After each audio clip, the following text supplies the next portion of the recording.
Talking fishing, nothing but fishing for talking.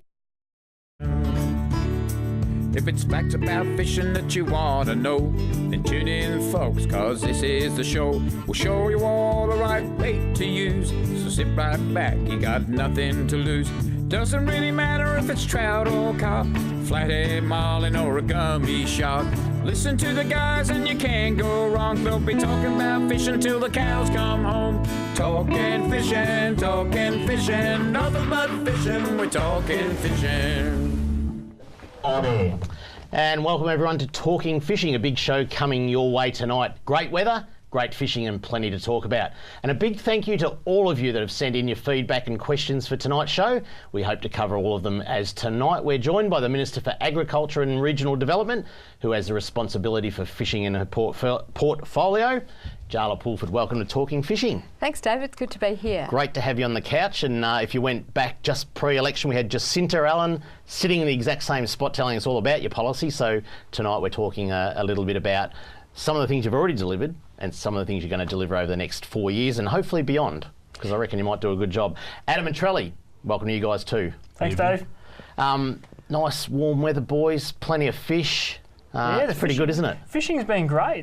The weather started off really warm. Now we've got this change and there's a little bit of unsettled. It looks like it's going to rain again and then it looks like it's not going to, but the fish don't seem to mind. The kingies are going full bore again. It's been great. Well, they were going full bore except for Sunday. I joined about 150, 200 boats out in the rip, and after seeing all the photos from Saturday of the big kingfish, you just go, oh, it's going to be a great day. Glass-like conditions, absolutely superb. I'll tell you what though, if I didn't see one boat catch a kingfish on Sunday. I'll tell you what though, if I was a kingie sitting in the rip in glass calm conditions and then saw 200 shadows make their way over to where I was trying to eat something, I'd go pretty shy too, I reckon. Yeah. Jaala, have you caught a fish before? I have. Yeah. I have. Probably not as many as any of you, but you'd probably be close to Trelly. Well, maybe. Yeah. I've caught a few. I've caught a few, but I must confess it's been a little while. But I'm heading out on Lake Wendouree with Jeff Kramer and catching up with fly fishers there in my hometown in the next couple of weeks. Looking forward to that very much. Do you have one memorable fish that you've caught? A standout? First fish is a memorable fish. And do you remember that? As a kid. And I had a particularly memorable couple of outings with my father-in-law and his little boat, his little skeeter out on the bay. Yeah, he gave it away a few years ago, so I lost my boat access. But another one is particularly memorable. Took 2 carloads of 8-year-old boys for my son's birthday a few years back to Trout Farm, not far from Ballarat, and that was just wonderful, you know, helping them all get for some their first catch, but they just had a cracking good time. Yeah. Good. Boys, you've seen big fish this week. I mean, like the kingfish, but there's plenty of other species around as well, isn't there? Yeah, well, the whiting is still going half weather, and every other species at the moment has taken a bit of a back seat to the kingfish. We still get very excited about this. It's still new for us, and some big fish have started to turn up, but the kingies are good. There's still some sharks offshore. I know weather probably had a large hand to play in the comp that was on, I think it was last weekend, the weekend before. But there's still some makos around. There's still the odd big snapper out deep in Port Phillip Bay. There's heaps of calamari around. There's plenty going on. It's just we've got the kingy goggles on at the moment. That's it, yeah. And the Murray cod have been going really, really good up our way. The Goulburn's been fishing excellent. Lake Nullacooty, Lake Eildon's been fishing really good. Yeah. Mulwalla's just been, red hot. And like you say, there's been some great weather. Yeah, that's it. Talking of fresh water, Jaala, and I know Lisa Neville played a very big role, and the Premier, but thanks for the water into Tolondo. That was a big surprise for everyone. Yeah, look, we were really pleased to be able to deliver on that election commitment after only 6 weeks. Yeah. We had a bit of assistance from Aluka Resources. They made a water allocation available. Tolondo's in my electorate, in the area I've represented in the Victorian Parliament the last 8 years, and I know for people who want to go to the greatest trout fishing spot that we have, it's really important. It's also really important for the local communities from Hamilton to Horsham who'll benefit from having crowds drawn back there, and the water levels were getting very low, and yes, we're really pleased to be able to deliver on that one in just 6 weeks. Some of the other things that we've committed to, it'll take a little bit longer, a little bit longer to get all the ducks lined up. Yeah. But so back on Tolondo, yes, the only Tolondo. thing really that you promised in the election campaign was to set up an advisory committee to put recreational fishing at the forefront of consideration when water allocations were being made, and i.e. there's rural, there's domestic, there's the environmental flows, and so how's that committee going with the setup? Look, we're hoping to get that group together next month, so reasonably soon. Joe Helper, who's probably been on your couch, I gather he's been on. No. First season for Talking Fishing, but he's been on 3RW plenty of times. Okay, yeah. yes, I'm sure you've spoken to him many times before. So, so Joe Helper's going to chair that. He's about as enthusiastic a fisher as I've ever met. We get the pretty ones on first, don't we? Yeah. Well, I'm not sure if I'm allowed to commit Joe to coming on and having a chat to you about that, but I'd be surprised if he wasn't in that. So they'll be getting together in the next few weeks, I think, and they'll provide advice about how to make Tolondo sustainable in the long term, not just this sort of one-time fix, but really how to preserve that trout fishery for future generations. I've seen some of the names on the list of people that are going onto that committee, and it is in good hands, and if Joe's leading it, that's absolutely fantastic.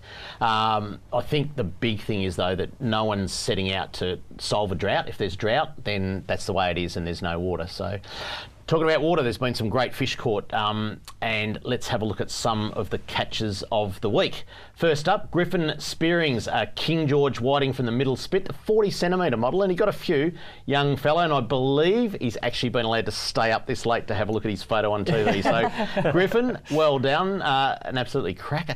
Now, Middle Spit, I reckon, has been in our hot spots for several weeks now. It's the capital of King George whiting, isn't it? And it'll continue to be in Catch of the Week and hot spots, and you'll see all this for the next few weeks because it is the King George whiting capital, and there's some big fish. We're going to head over to Port Phillip now, boys, and Team Leach, I think they've been calling themselves. They got amongst the Kingies the other week and they thanked us, and there was a bit of mail this week as well, but I'm presuming Tina Leach is one of the Leach mob, and Tina Leach, they just went back to Rye. They tried the Kingies on Sunday and went down to Rye and got a very nice bag of King George whiting. There you go. And that Mornington Peninsula is absolutely on fire with King George whiting as well, so all good. All good. It's flat. Yeah. It's good. It was like glass on Sunday. It was, and it was quite warm. I mean, it was 30, mid-30s, probably 35. I think by the time I got home about 6 o'clock. And I mean, we jigged for 5 hours at the rip, and then we went to the back of Mud Island and got some beautiful King George whiting too. But no kilo ones? No kilo ones. No. Not out of Port Phillip. I think you'd be pretty lucky to get one like that out of Port Phillip. But that's how good the fishery is down there.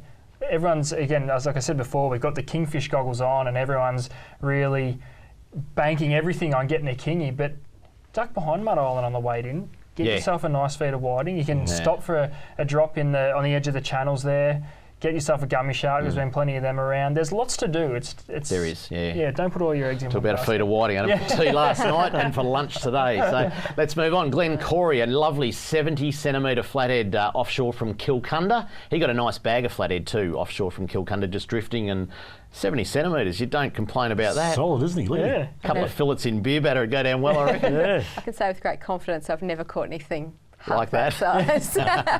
And I mean, one fillet would just do you, wouldn't it? It's fantastic. So you drink the 3/4 of the beer and then put the last little bit in the batter? Or? I tell you what, a bloke sent me a photo of a 55 centimetre flathead today, Travis Dowling, and I know he'll be watching. It didn't make the cut. No. But anyway, not to worry. Let's move on. Kingfish, Peter and Danny, 12 and 15 kilo respectively, and they were just outside of the Western Port Western entrance there, and cracker fish. Having some big fish started to turn up. We started with all the really small ones. You struggled to get one legal, and then all of a sudden, the last couple of weeks, we get a couple of metre models cruise around. And I noticed the guys have been fishing a lot of lighter gear now. They're going downsizing their rods and reels and until they get busted off and lose 10 fish trailer, and then they upgrade. That's fine. We can sell plenty of gear, but that's fine. Have a look at these. Have a look at this pic here. Chris, Sean, Kane and Mark. Kingfish heaven, I tell you what. There was some big kingfish, and there we are. Look at that. Out the back of Phillip Island. That I think the secret's out. There's some big kingfish around. Yeah. Absolutely big kingfish.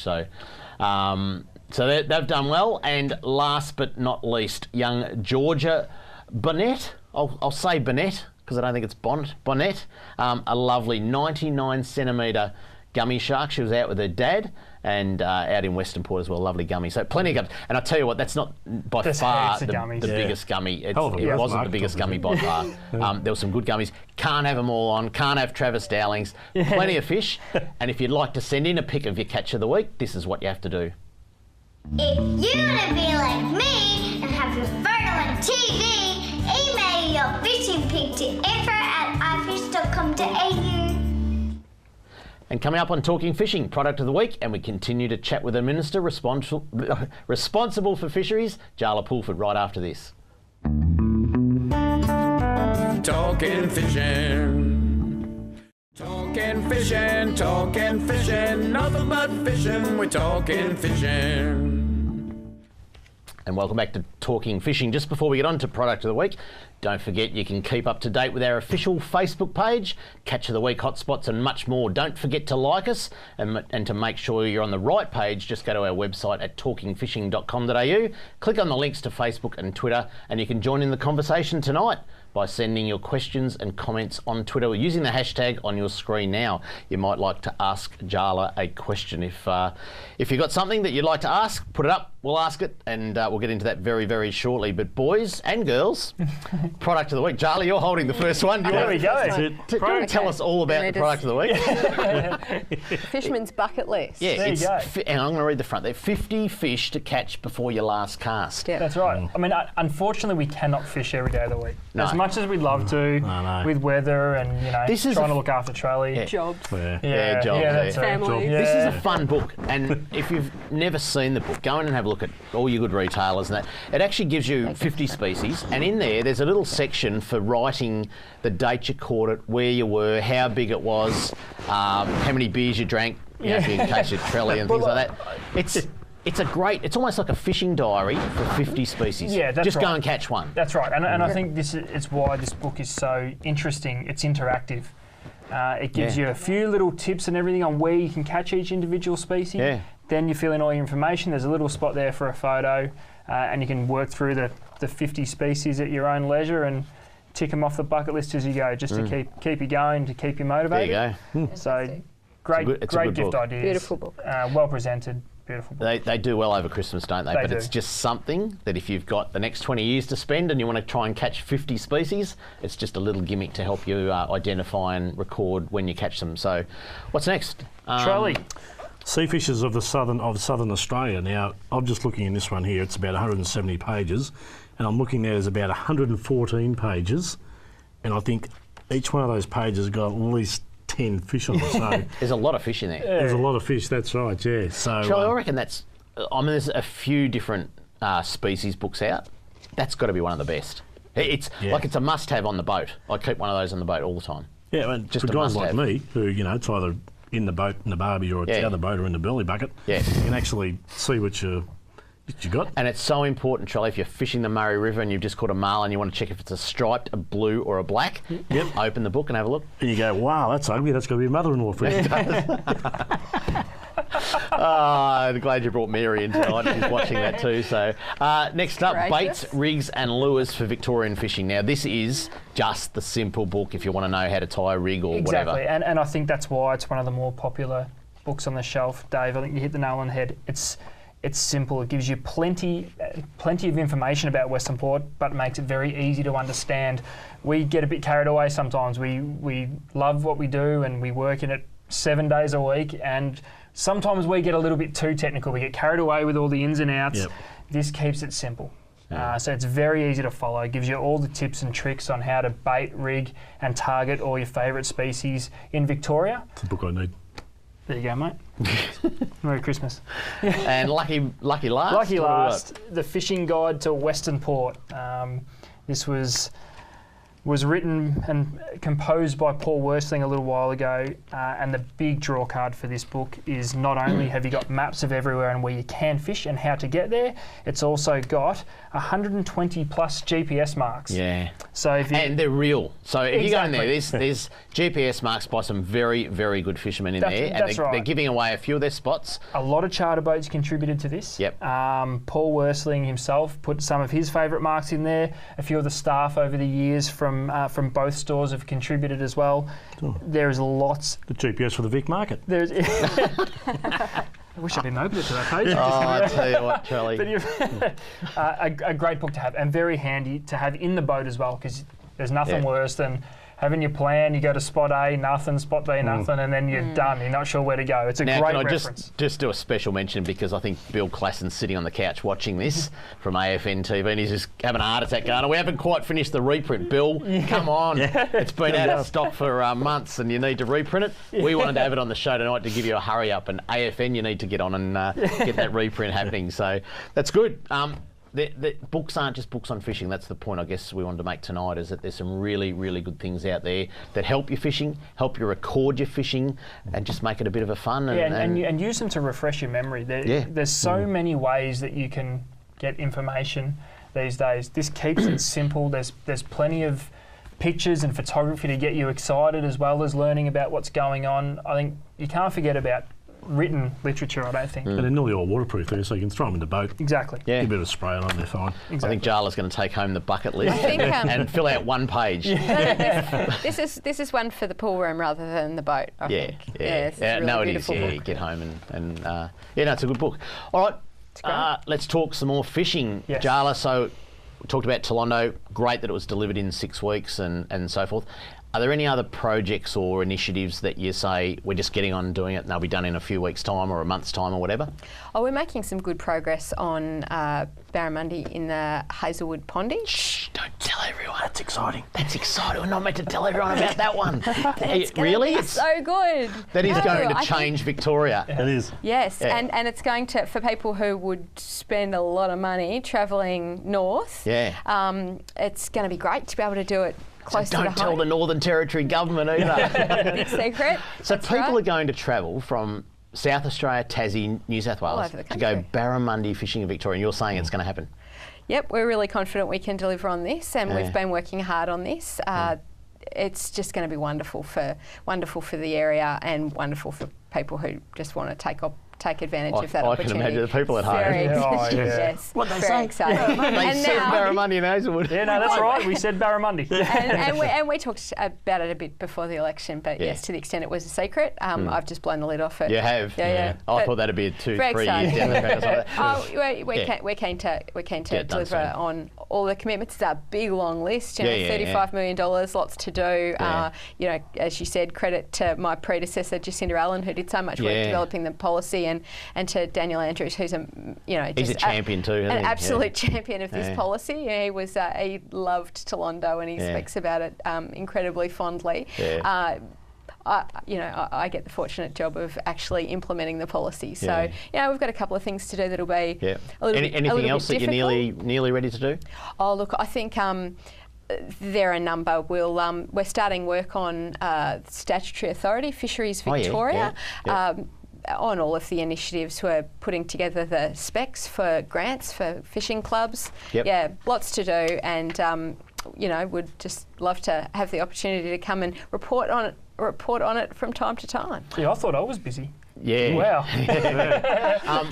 We'll touch on both those points, the Stat Authority and fishing club grants later, but I want to get into netting, because so many people are writing to us saying the netting issue is a real issue.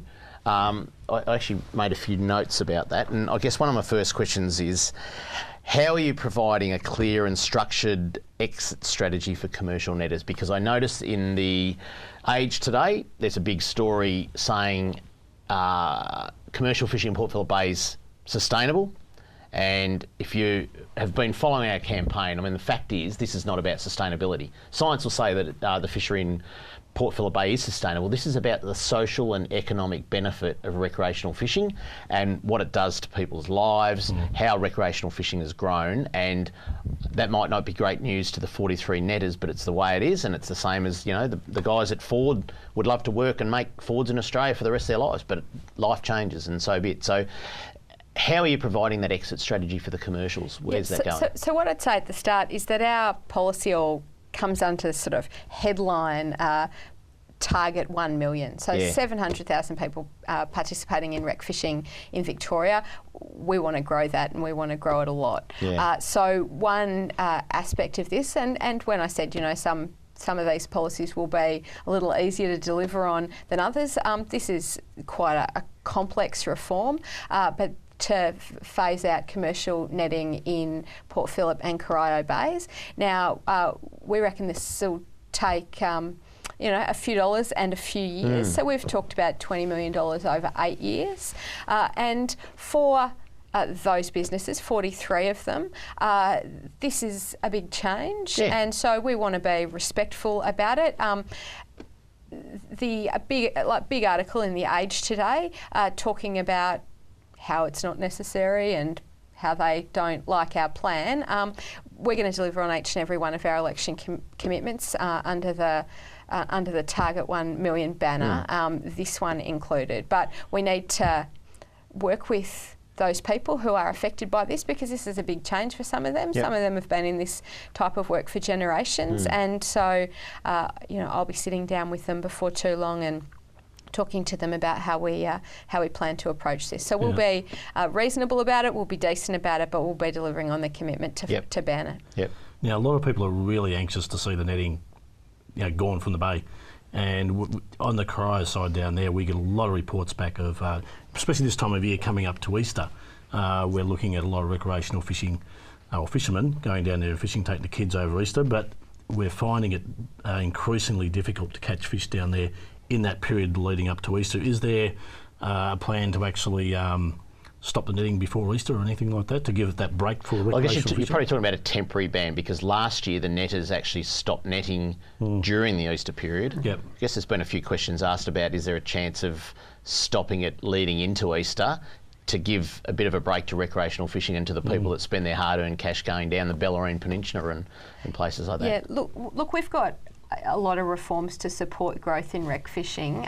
This is one of the ones that's a bit more complicated, a bit more involved, and we need to be respectful in the way that we deal with those people who are personally affected by it.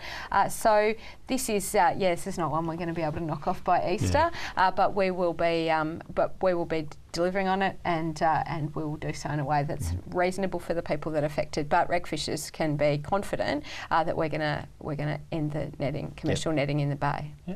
Now, Jaala, with that $20 million that's going to be allocated to help, I guess, over that period to get rid of the netting, is that money ready to go? Like, is it something that can be done? Say, hypothetically, all the netters put their hand up and said, we're done, you can have it now. Is it possible to bring it forward, and is it ready to go now? Well, not all, but almost all of any incoming government's election commitments start with the first new budget. So the Treasurer Tim Pallas will bring down the state budget in May, and that will be predominantly focused on delivering our election commitments. So it's from that point that a lot of the new policies and a lot of the things that cost money can start to flow. So that's all got to go through a budget process, but these commitments were election commitments, and so I'd expect to see some dollars in the budget papers to deliver on all of these commitments. We need Timmy's bank card. Tim's Well, bank card. as we said at the Future Fish board meeting today, interest rates are low, just borrow it. Yeah, that's right. We'll pay it back, don't you worry. And your point about how quickly those current licensees want to get out will probably vary enormously. Oh, definitely, you talked about other industry change. Now, depending on people's individual circumstances, that can be very, very difficult personally, or it could actually be something that happened at a time that they might have been thinking about getting out already. So this, I imagine, among the 43 will vary a bit. Some people might want to get out of it quickly, some people might want to hang in there till the end of the 8 years. Interesting times. Let's see how it pans out. Up next, Kramer's mailbag. There's some more mail on crickets this week, would you believe? See you after this. Talking fishing. Talking fishing, nothing but fishing, we're talking fishing.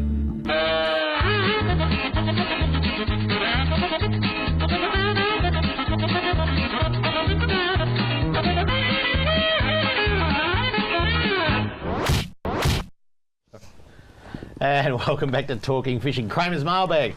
Plenty to get through. Let's kick it off right now. Thanks again, Talking Fishing, for putting Team Leach on the spots with your reports. After venturing to the Rip to tangle with some kingies, the traffic was too much with over 120 boats chasing them. We got onto the Facebook site and went chasing whiting. First at Queenscliff with not much action, then straight over to Rye where Tina got a treat with these 10 whiting to 42 centimetres. That was in Catch the Week earlier on. So just shows people are getting onto our Facebook page, looking at the hot spots. Exactly, and at least you know we're not making the spots and up. they're all, all working. So, Real and doing it. Hi guys, this is a cracker. Hi guys, listening to you tonight talking about crickets. This was last week, and I thought I would share my experience. This is from Jason Smith. Last Saturday night, fishing at the top end of what's crickets?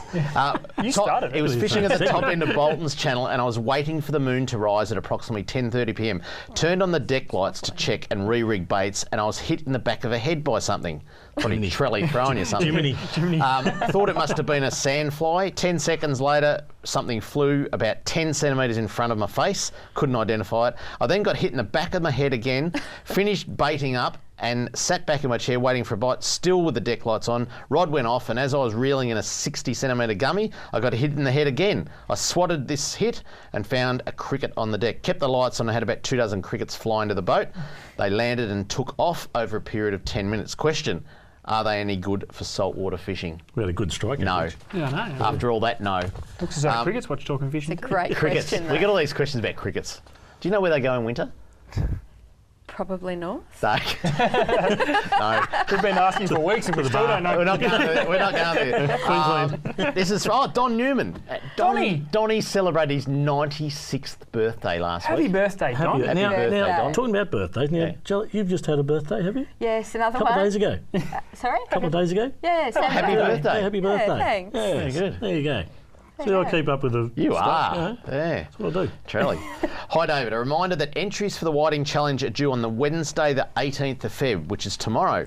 Entries will be accepted at the Western Port Arlington Club meeting from 8 p.m. Wednesday, the 18th, at the club rooms adjacent to the Hastings boat ramp. Visitors are welcome to stay for the meeting. Entry forms and credit card facility is available there. So get down there tomorrow night from, what did I say? 8 p.m. I think. After then, late entries will be accepted cash only, $55 per senior, $30 per junior at Tackawell, Cranbourne or Mornington, or at the event on Saturday the 28th. So if you're a late entry, you've only got a few opportunities to get in there. Thanks, Don, and happy thanks, birthday Don. for the other day. Geez. Still going, old He's Donny. still going, isn't he? Can't stop him. You can't stop him. This one was from Philip Andis. Hi David, we currently have multiple live webcams supplied by the Port of Melbourne Authority for Port Phillip Bay, which are very useful as I view them to check sea conditions before I head out with my children, along with other weather indicators, not to mention Fawkner Beacon has been offline for some months now. But why can't these cams be strategically positioned around Western Port also, in and around the bay, to make both bays a safer place for more Victorians so we can make safer decisions before heading out into the water? P.S. I have contacted Port Melbourne Authority and replied to me saying Fawkner Beacon cam will be back online soon. He's a concerned parent. Regards, Philip Anders. There you go. Oh, it was hard to read. There was a few mistakes in there. No, it's good. Yeah. There's quite a few up the Goulburn River too, along the Murray. Webcams? They actually, not so much the cam around, but they actually take photos periodically. Okay. Yeah, you got to watch when you go for a bit of a quiet moment. You just got to watch where your cameras are. I saw a video about something like that. If you'd like to write to me or these blokes, this is what you have to do. Send your mail to Kramer's Mailbag, PO Box 734, Patterson Lakes, Victoria 3197, or email kramer@ifish.com.au. Now, a bit more mail. I know it wasn't specifically the mailbox stuff, but plenty of questions coming in for Jaala. So, although there's a couple of others. Let me just go through it. I'll try and go in no particular. Myself and two of my neighbours watch your show every Tuesday night without fail. They are fanatical fishermen. I'm not that interested, but they make me. We sit there drinking cups of tea. Yeah, really. And eating popcorn. I am not allowed to talk, and they continuously sing the Talking Fishing song. The two sad cases' names are Ross and Stuart of Parkdale, Victoria. Thanks for the great show, guys. Well done, boys. Love your work. Practice a new stuff. Have we got popcorn? That's Sorry? how we Have we should got have. popcorn? We haven't got Should've. popcorn. Oh, Trelly put it away. We can't before even went afford to the air air. conditioning, let alone popcorn. It's a show on a budget, I can tell you. Itself here. Damien Couchy writes to us, "Hi guys, I watch every week and really enjoy the show. It's great to see the Minister for Fisheries, Jaala Pulford, on the show this week. So I thought I would ask, when are we going to get some real action on netting in the bay, especially Cryo Bay?"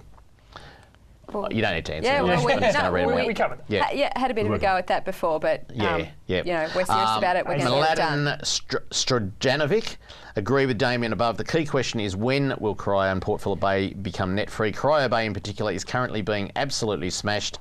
I thought enough was enough a year back, but when 8 boats were working between Kirks and Abalone, but they're smashing it even harder now. Enough is enough. Don't wait 8 years. We need action now.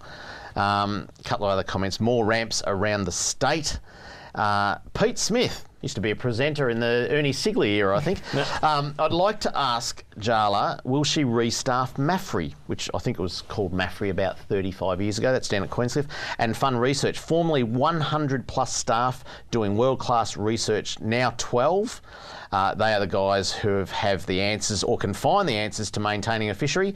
180 exotic species of flora and fauna living in Port Phillip Bay. No point having 1 million anglers and a vibrant tackle industry if the fish aren't there. Hope you guys can ask some hard questions and actually get her to give a direct answer, not like some Polly speak. Good luck. There you go. I think you're doing all right now. That is a concern. Queenscliff research. I mean, we did have world-class research. Still have, no disrespect to the guys that are still down there, because there's some really good guys, but there's so many less researchers down there than was before. So my responsibility for fisheries fits within the agriculture portfolio. There are hundreds less specialist technical staff than there were the last not just government. fishing. No, across the board, but fishing, all sorts of different specialisations, biosecurity, you name it. The former government had a view about shrinking that resource for Victorian people. We won't be cutting any staff from the public service. We've made some changes to the way we do business. Fisheries now sits in the economic development part of government, and as part of those changes, there won't be any changes to staffing levels. I absolutely respect and pay great credit to our experts in-house, but there'll be, I think, a good place for this expertise to be nurtured in the new statutory authority that we're going to set up. And we're going to talk about that very, very shortly. Plenty more time to chat with the Minister, plus some more on Abalone Thieves Court. All the details up next on Talking Fishing. Talking fishing.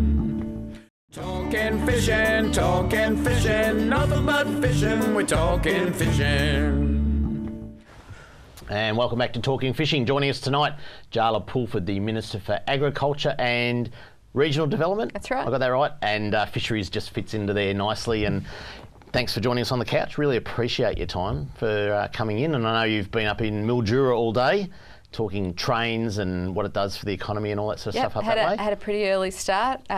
Went to Mildura with the Premier and with Jacinta Allen, and we made a pretty big announcement about freight rail, which is going to be just huge for fruit producers, for wheat producers, and for the mineral sands people. It'll make doing business a whole lot quicker and cheaper for them. So yeah, really good day actually. Did you catch a train home? Called plane. Oh, okay. Just to get to Talking Fishing on time. I'll tell you what, the things the government does just to get fishing, getting fishing done. A couple of things here. Tell us about the Stronger Fishing Clubs grants. We spoke about that earlier on about what you're doing for fishing clubs, but tell us a little bit about that. Yeah, so these are grants of $2,000 for fishing clubs. We really want to encourage more people to be out and about in our waterways and in the bay and Cryo Bay, Port Phillip Bay, like anywhere that they can wet a line. To do this, I think we need to be finding new people. We want to grow rec fishing, as I said, from 700,000 people to 1 million people, and so we want to help clubs go and talk to new audiences and find new members. So these grants will be about doing just that, about getting out into the community, inviting, throwing the doors open to new people who want to come and try something new. The club scene's been tough too. Like, I think clubs have dwindled over time, and they just need to get that youth into the clubs, don't they? Well, down on the peninsula, a a great mate of mine who pops into the shop quite a bit, David Sheen. I know you're watching, Dave, so thanks for the support. He's a member of both the Western Port and Snapper Port Angling Club, and when he first heard the announcement of this, he nearly fell out of his chair. Yeah. Because he's so passionate about these clubs and anything that can be done to encourage people to join clubs and get them thriving again is just a great initiative, I think. So our hat goes off to you for that one. That's great. Did he immediately have suggestions about what he'd use those grants for? I honestly think it was that overwhelming. It was just, what are we going to do? Like, someone's actually going to give us some money for a club. Exactly, because he's been trying to work with us on how we can help through the shops on supporting growth and getting new members. I think it's just going to open up a new world for him. It's going to be great. The trouble is there's so much competition for our recreational time. Yeah. But fishing and getting outdoors is just getting back to the basics. Exactly. It's getting off the TV screens and all that other computerised stuff. It's just great. Yeah. Look, and as a government, that's one of the things that we really like about it. You know, people out with their kids, healthy living, out with their parents, all the generations in together, having a great time, being out in the sun, being out on the water or by the water. It's a bit of picnic lunch, so much better than kids spending all day every day chasing and being chased by the crickets. So much better for people to be out and about doing good things with their friends and family than be sitting at home, isolated in their their iPod or their iPad or whatever. Change of subject. The exciting time of the year is around September when the trout season opens. Many people get up to the Trout Festival, which was something that I think was around the Joe Helper era as an initiative to get a festival going for the trout opening. One of your policies was to grow that and make it into an even bigger event. Have you got any ideas about that yet? Yeah, we think that there's a really great opportunity to take that festival and that weekend of the year that's such an important thing for the local community. Put that together with some of the great work that's going on at Snobs Creek and just sort of add that additional element to it. But we certainly want to grow that weekend and encourage more people to participate. Absolutely. I've been up to a couple of them now, and they have fireworks on the Friday night, a couple of guest speakers, a bit of a carnival on the Saturday, Snobs Creek's open day, that sort of stuff, and it is good. I think it could be bigger. You listen, and I've been one to listen to Rex Hunt for probably 30 years back in his heyday in 3AW until I got the gig. But he was an absolute advocate for the opening of trout season and the festivities around it and all that. And I just think, there is room to grow that, and it could be fantastic. Definitely. Talking of Snobs Creek, you have a plan to grow stocking from 3 million to 5 million fish a year. That's a big jump. Yes, it's a big target, but we're confident we'll be able to do it. Again, it's part of the plan to have more people involved right across the state. And 3 to 5 million over the next few years, and that'll be great. It'll mean that there's better action out there for people. They don't have a day like you had on Sunday. Yeah, exactly. An interesting media release out this week, and I think we've got a bit of a grab up here, but Abalone, Urchins and Periwinkles taken at Port Arlington, just to change the subject, because I think there was a lot of cuts during the last period of government, which none of us were happy about, but enforcement was probably one that was untouched. And this is a great news story again. Information provided to the 1-3 fish reporting line has led to two men being questioned by Fisheries Victoria for allegedly taking large numbers of abalone, urchins and periwinkles near Port Arlington. The call came through to 1-3 fish, and then the fisheries officers were able to then intercept the alleged offenders. So it's pretty good. Yeah, there's a few stories now we've had, boys, about the 1-3 fish line. They got the guys, pulled them over, 121 blacklip abalone, most of which were undersized, 46 urchins, 398 periwinkles, 5 mussels, 5 dog welts and 2 sea cucumbers. Not really sure about all those species, but that's what it says. The incident was particularly disappointing as it was highly likely to have done damage to a small and discreet reef complex. Now, a couple of weeks ago we saw the same thing happen at Davies Bay in Mount Eliza, which was close to my heart. And bugger these people, and it's the importance of enforcement, because it's, they're wiping out these little local reefs that people love, and you should be able to go and get your 5 on the day when you're allowed to get abalone, and just not good enough, is it? No, it's not, and it's it's great to see. I guess looking for a positive out of the whole thing, that 1-3 fish hotline's working. They're listening to our calls and getting it done. Coming up on Talking Fishing, this week's hotspots and what's coming up on C31 right after this. talking fishing.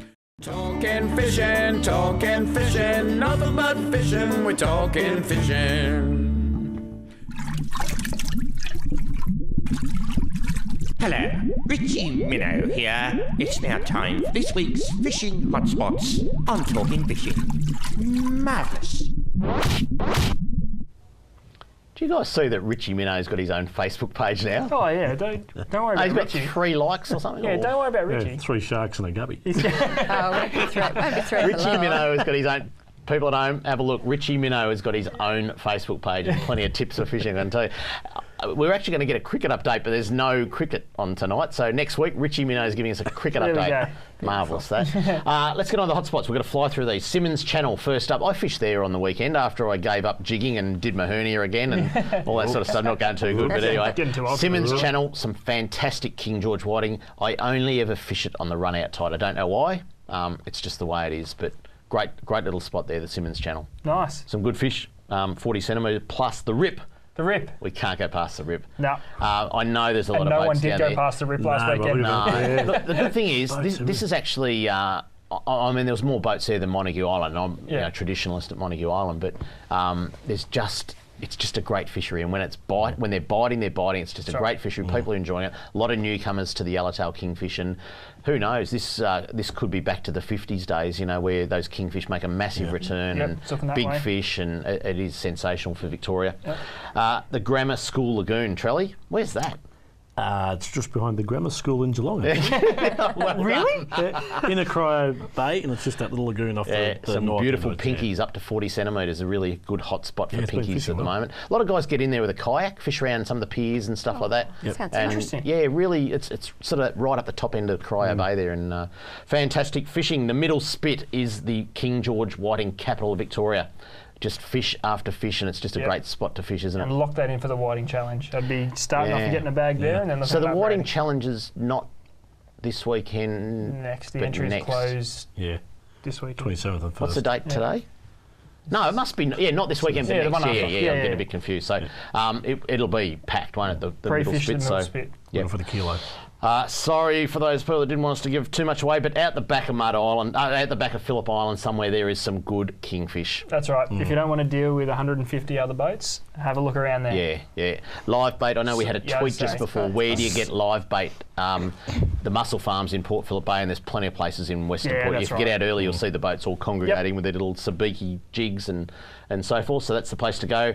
And last but not least, boys, Portland. Who would have thought we were talking about this already? How you need to bet? There's kingfish in the rip and out of Western Port. Yep. The marlin bite is probably the best it's been in many, many years. Yep. And here we are saying Portland's a hotspot. Just go and have a look for bluefin now. Yeah. Just take our word for it. Yeah. If and get it you all. don't follow Scotty Gray on Facebook, you should. Go and follow Go him. and have a look. Southern bluefin tuna all the way along, pretty much Port Fairy, Warrnambool, all those sort of And places. they're in close too. They're already They're started. close. Yeah, they are in Yeah. close. Yep. Not big fish, but they've started the kingfish along there as well. Exactly. So plenty of good hotspots this week. C31, we might just have a very quick look at what's coming up on C31, boys. And tonight, after us, Catch and Cook. Gotta love it. Ronnie, he'll be out there, and Gina cooking up some treats. Savage Seas Adventures after that. Tomorrow morning, Liquid Vision. And don't forget, from March the 5th, on a Thursday morning, you'll get us from 7 a.m. All the other shows, you can see them there, and we won't go into them in great detail because we've got plenty more to talk about with the Minister responsible for Fisheries, Jaala Pulford. Jaala, I want to ask you about the Statutory Authority. What is a Statutory Authority? Okay, so it's an independent of government agency that can specialise in looking after a certain area of responsibility. So it's an organisation that has its own board that then oversee the appointment of senior staff, and they look after making sure that legislation is being Adhered to. being adhered to, being looked after. It's an opportunity for an organisation to really focus. So just to give you a couple of examples, like Consumer Affairs Victoria is a statutory authority. Okay. The Transport Accident Commission's a statutory authority. Yep. You know, there's quite a few roads? of them. Yep. Yeah. So they are agencies that that really focus. There's very close reporting back to government. So as the Minister, I would have a lot of oversight in its legislation and regulations that it's looking after, but it means that you've got a team of people working in Fisheries Victoria that are wholly and solely focused on looking after what's best for fishing. So you've just solved it for me, because I've always thought, Charlie, you've spoken about the Game Commission or Game Management Authority. Yes. Which the game guys rave about and say, great move and all that sort of stuff. But when you say a Vic Roads or a TAC or a consumer, that really paints the picture of what it is. It's that standalone, isn't it? And so it's its own identity within government. So it's close enough that as a government we can make sure that it's doing the right thing by its stakeholders, but it also means that it's got a slightly different type of responsibility to the community. So it's very clear. It'll have its own identity, its own responsibility to have a, we're contemplating now exactly what it would look like, but it would be normal for that. For an organisation like what we would envisage Fisheries Victoria to look like, to have a board that would be representative of all of the interests, and we'd work closely with them. They'd report back in some form or another to me as the responsible minister. So they're still controlled by government, though. But it's a greater autonomy and a greater freedom and a clearer responsibility. So the way that the community would think about, say, the Transport Accident Commission, they know that it's close to government, and if it gets really difficult about changing the way, say, people are entitled to compensation if they've been injured in a road accident, the government are all over that. But for day-to-day management, they look after their affairs, they develop their own specialist staff and expertise, and so it's a different kind of relationship with government. Joel, we've seen some cutbacks in previous governments with the fisheries and that type of thing. Is this one going to be well funded? Well, I think you mentioned the Game Management Authority. So this is a recently established statutory authority in my area of responsibility. I think the way that has been developed will inform how we go about setting up Fisheries Victoria as a statutory authority. And the people who are interested in game hunting, feedback's been really good. It's a very young organisation, but they I think have been responsive to the issues, and so far, early days, but so far feedback's been really good and really encouraging. One of my criticisms, particularly in the last period of government, was that there was there were several programs that were funded by state revenue traditionally all the way along, and the promise back in, I think it was the 90s when the All Waters licence was introduced, was that no programs would be shifted from state revenue to RFL, recreational fishing licence revenue. Now we've seen several programs cost shifted. A classic example is the little rec fishing guide that you pick up at your tackle shop. Now that was always funded by government, being cost shifted to RFL because the government made cutbacks. Do you think this will be funded adequately to move those costs back to where they should be? And when I say they should be, that was the promise back in the early days. Yes, so what we'll do is we're going to set it up properly and we're going to make sure it's got proper resourcing. That one step away from government makes it easier for people to be able to keep an eye on those kinds of issues and make the resourcing probably a little more transparent in some respects. So people who have an interest in fishing aren't looking all over the Department of Agriculture's responsibilities. They just go to their bit of government that's looking after what they're interested in. So I think people will find that it'll be really a really good improvement. Again, this is something that'll take a little bit of time. It needs legislative change, and we want to consult with everyone who's going to have organisations and people like you who speak to and for fishers all day, every day, about how we can get it right, how we can shape it in a way that delivers what it is that fishers in Victoria want. Beautiful. Sorry about that, we're going to cut you short. Plenty more we could talk about, but that's it for Talking Fishing. Hope you enjoyed the show. A big thank you to the Minister responsible for Fisheries, Jaala Pulford, for making it down from Mildura to the show, and a big thank you to all of you for watching. Until next Tuesday evening, stay safe on the water and enjoy your fishing. We got all you need, just take a look. Watch those fish jump on your hook. So just relax and take your time. Enjoy the show, then drop us a line. Talking fishing, nothing but fishing. We're talking fishing. Talking fishing, nothing but fishing. We're talking fishing. Talking fishing.